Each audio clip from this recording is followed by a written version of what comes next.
Assalamualaikum warahmatullahi wabarakatuh. Bismillahirrahmanirrahim. Wassalatu wassalamu ala rasulillah Sayyidina Muhammadin wa ala alihi washabihi wa man tabi'ahuda amma ba'du. Halo semuanya. Semoga kalian semua sehat walafiat, dalam keadaan sehat batin maupun sehat lahir. Saya atas nama Fawaz dan Spizatillah akan memberikan sedikit informasi atau sedikit pengetahuan kepada teman-teman semua. Saya ucapkan terlebih dahulu terima kasih banyak kepada Ibu dosen Ibu Chandra Asih MPD yang telah memberikan pengetahuannya sehingga saya bisa memberikan share kepada teman-teman dalam pendidikan Pancasila. Oke, topik yang saya ambil yaitu menyamai nilai Pancasila pada generasi muda cendekia.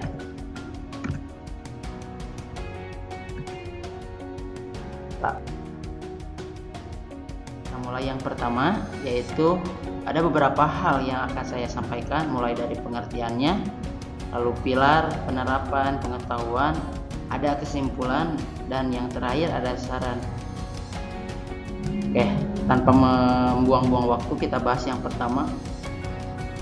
Takut ada yang mempertanyakan, apa sih generasi muda cendekia itu? Siapa sih generasi muda cendekia itu? Kita melihat dari beberapa gambar yang saya akan tampilkan. Yang pertama, kedua, yang ketiga, yang keempat.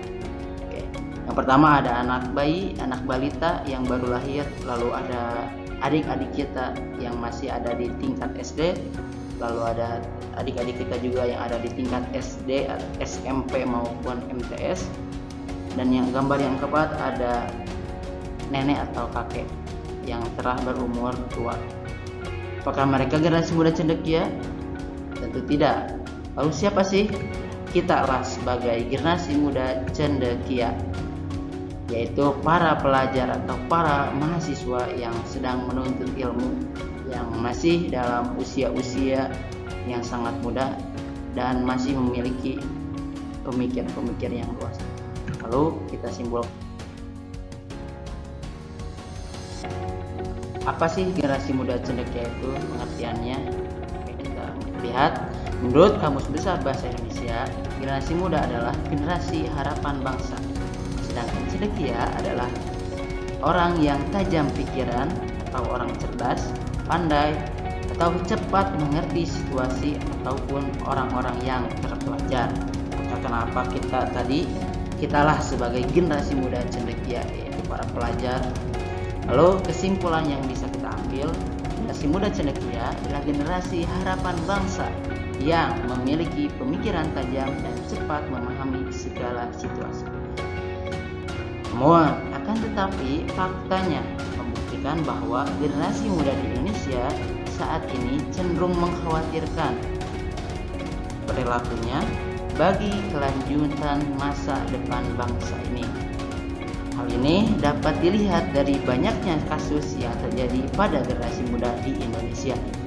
Banyak ya yang kita lihat, mulai dari berita-berita, mulai dari pembunuhan, perampokan, tawuran antara pelajar. Itu merupakan salah satu fakta-fakta yang membuktikan bahwa generasi muda di Indonesia itu masih mengkhawatirkan perilakunya. Namun jangan berkecil hati. Dengan masalah-masalah yang sudah ada maupun yang akan datang, penting bagi rakyat Indonesia, terutama kita sebagai kaum muda dan mahasiswa, untuk membiasakan diri dalam meningkatkan dan memperbaiki produktivitas kita sebagai bangsa Indonesia. Karena kan masih muda, masih banyak hal-hal yang belum kita lakukan, maka alangkah baiknya kita memperbaiki produktivitas kita untuk memajukan bangsa. Pemuda menjadi salah satu modal terpenting bagi bangsa Indonesia dalam masa pembangunan bangsa. Artinya bahwa penting adanya peran pemuda dalam pembangunan nasional untuk menjadi bangsa yang maju serta dapat bersaing di kancah internasional. Maka peran pemuda sebagai penerus bangsa sebagai syarat wajib yang harus terpenuhi. Kita ingat bahwa Insinyur Soekarno pernah mengatakan bahwa kumpulkan 10 orang pemuda, maka saya akan berusaha. peran pemuda sangatlah vital dalam kemajuan bangsa-bangsa di dunia. Dalam upaya mewujudkan cita-cita dan mempertahankan kedaulatan bangsa ini tentu akan menghadapi banyak permasalahan. Jadi permasalahan internal maupun permasalahan eksternal, dari hambatan, rintangan, dan bahkan ancaman yang harus dihadapi. Masalah-masalah yang harus dihadapi itu beraneka ragam dan terbilang cukup kompleks. Jadi masih kita bisa hadapi dengan keyakinan atau semangat nasionalisme. Lanjut ke pembahasan yang kedua.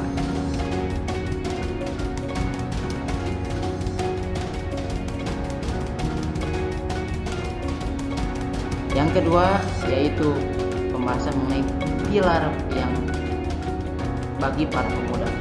Terdapat 4 pilar kebangsaan bagi para pemuda atau acuan dari para pemuda.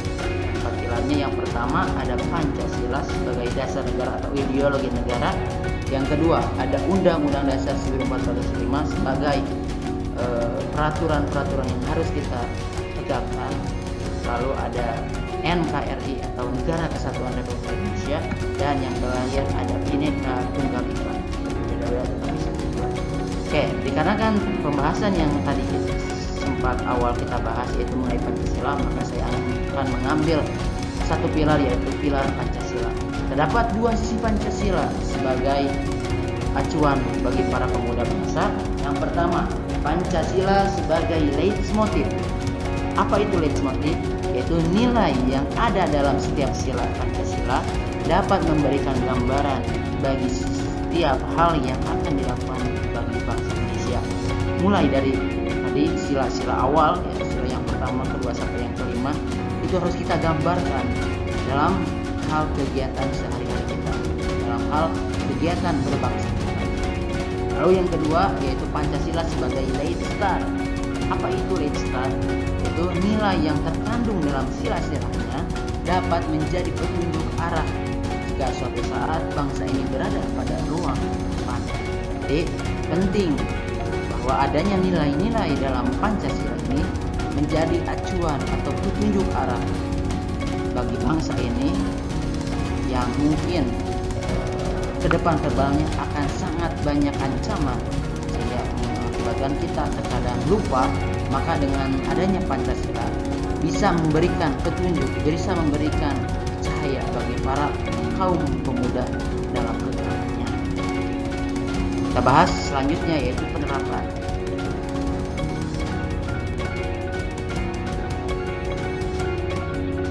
Dalam penerapannya, ideologi Pancasila merupakan filsafat bangsa Indonesia yang sudah tidak boleh ditawar-tawar lagi. Ide Pancasila ini menjadi sudah permanen atau sudah tidak bisa dipermusyawarahkan, tidak bisa diganti. Itu sudah menjadi tolak ukur bagi bangsa. Pancasila merupakan konsensual nasional yang diramu dan sudah disepakati oleh masyarakat Indonesia yang beragam untuk menjadi kerukunan dan juga pembangunan kedamaian. Namun di era globalisasi ini, pemahaman masyarakat terutama para generasi milenial terhadap Pancasila ini mulai tergerus dengan mulai masuk ke ideologi lain. Lalu generasi muda harus bisa memaknai Pancasila sebagai ideologi bangsa yang dapat menyatukan dan menciptakan kedamaian masyarakat. Pada zaman modern atau zaman globalisasi ini, banyaknya pengaruh negatif terhadap suatu negara. Salah satunya adalah lunturnya nilai-nilai luhur yang melekat di suatu negara. Bisa kita rasakan bahwa semakin kesini para generasi muda cenderung mengalami penurunan, terutama terkadang kita lupa akan apa nilai-nilai yang besar terkandung dalam Pancasila itu luntur dikarenakan ada apa? Ada maksudnya ideologi lain yang menghambat atau mengganti kebutuhan ideologi Pancasila. Lalu hakikat dari sila Pancasila adalah nilai-nilai yang terkandung dalam Pancasila itu sendiri. Nilai-nilai yang terkandung dalam Pancasila mempunyai tingkatan dan bobot yang berbeda-beda. Namun nilai-nilai itu tidak saling bertentangan akan tetapi saling melengkapi. Kita bisa melihat dari sila pertama sampai sila yang terakhir, bobotnya itu berbeda-beda, tetapi dalam perbedaannya tersebut tidak menjadi saling bertentangan antara satu sila ini dan sila yang lainnya, tetapi akan tetapi menjadi pelengkap setiap sila-sila. Lalu teknologi informasi yang berkembang telah membawa dampak bagi kehidupan manusia, terutama bangsa negara ini, dapat berdampak menguntungkan dan merugikan. Berdampak menguntungkan apabila mampu memanfaatkannya, tetapi dapat berdampak merugikan apabila terperdaya dengan pemanfaatan untuk kepentingan yang negatif. Jadi kalau diibaratkan, teknologi itu bagaikan pisau yang memiliki mata yang tajam di kedua sudut. Apabila digunakan dengan sebaik mungkin akan bermanfaat, tetapi apabila kita menggunakannya bertentangan atau negatif, maka itu akan melukai kita.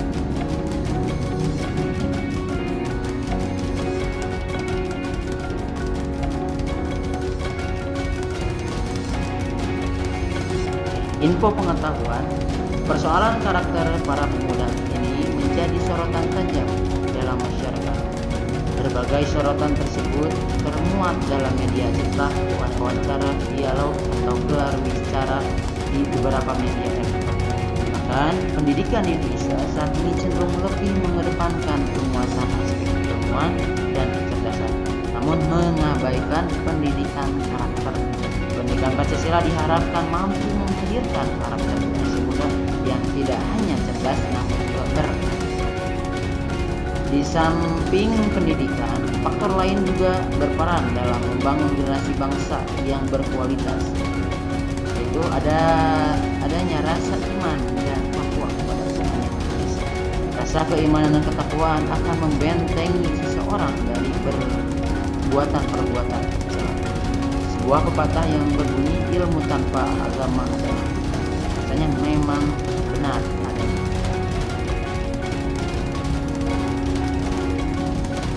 Dalam menanamkan nilai Pancasila pada anak muda tidak bisa dengan kemaksaan, apalagi tuntutan, melainkan pembicara harus bisa memahami suasana kebatinan anak muda sekarang dan mengantarkannya dengan cara menarik. Upaya untuk mencetak generasi penerus yang paham akan nilai Pancasila dan menjadi insan berkualitas, cerdas, kreatif, dan berakhlak mulia tentu tidak lepas dari berbagai hambatan. Tersebut diantaranya adalah masuknya budaya asing ke Indonesia yang sebagian besar cenderung menjerumuskan pada hal-hal yang negatif. Sebagai salah satu cara yang efektif dalam menyampaikan nilai-nilai Pancasila adalah dengan cara mengemas dan dalam suatu kegiatan yang menarik, seperti dilakukan dalam kegiatan pembelajaran bersama yang difasilitasi dengan tempat yang rekreatif agar anak-anak merasa nyaman sehingga nilai-nilai yang ingin dicapai dari sila-sila Pancasila dapat tertanam jiwa masing-masing. Kesimpulan yang patut kita ambil yaitu pendidikan Pancasila merupakan satu aspek penting untuk membangun karakter generasi bangsa. Biar semua bangsa menempatkan pembangunan pendidikan sebagai prioritas utama dalam program pembangunan nasional. Sumber daya manusia yang bermutu yang merupakan produk pendidikan dan merupakan kunci keberhasilan suatu negara. Pendidikan karakter berfungsi mengembangkan potensi dasar agar berhati baik, berpikir baik, dan berperilaku baik, memperkuat dan membangun perilaku bangsa yang multikultur, meningkatkan peradaban bangsa yang kompetitif dalam pergaulan dunia. Suatu cara yang sangat cepat untuk memberikan fondasi moral anak bangsa dengan pendidikan serta Pancasila. Pengalaman nilai-nilai yang terkandung dalam setiap sila Pancasila terhadap generasi muda dapat dilakukan dengan banyak aktivitas yang dicontohkan. Dalam Pembahasan di atas pengamalan itu dapat berjalan dengan baik jika ada komitmen dalam diri generasi muda. Lalu saran dari saya bahwa kesadaran kita terhadap pentingnya penanaman nilai Pancasila pada setiap generasi bangsa ini sangatlah penting, terutama pada generasi muda. Semoga pada generasi muda Indonesia tidak ditidurkan dengan segala kemekaran era modern ini, namun tetap menjadi generasi muda yang berjiwa Pancasila dan nasionalisme, selama berpikiran optimis untuk menggapai cita-cita luhur bangsa Indonesia. Cita-cita yang luhur dalam mewujudkan pembangunan dapat direalisasikan jika semangat serta tindakan kita harus dilaksanakan sebaik-baiknya. Di masa mendatang, penanaman nilai-nilai Pancasila lebih fokus kepada pembentukan karakter generasi penerus. Pancasila bukan diciptakan untuk masa lalu, melainkan sebagai ideologi bangsa dan ideologi masa depan. Karena Pancasila hakikatnya membangun harapan yang sejalan dengan pendidikan, juga hakikatnya membangun harapan. Mungkin sekian pembahasan dari saya. Ini merupakan daftar isi atau daftar pusaka yang mengambil. Mungkin sekian pembahasan dari saya. Mudah-mudahan bisa bermanfaat, bisa diterapkan di kehidupan berbangsa ini. Oke, kita tetap harus semangat nasionalisme, berjiwa NKRI. NKRI harga mati. Sekian, terima kasih kepada seluruh pendengar yang bisa bermanfaat. Wallahu muwaffiq ila aqwamit thoriq. Assalamualaikum warahmatullahi wabarakatuh. Bye bye.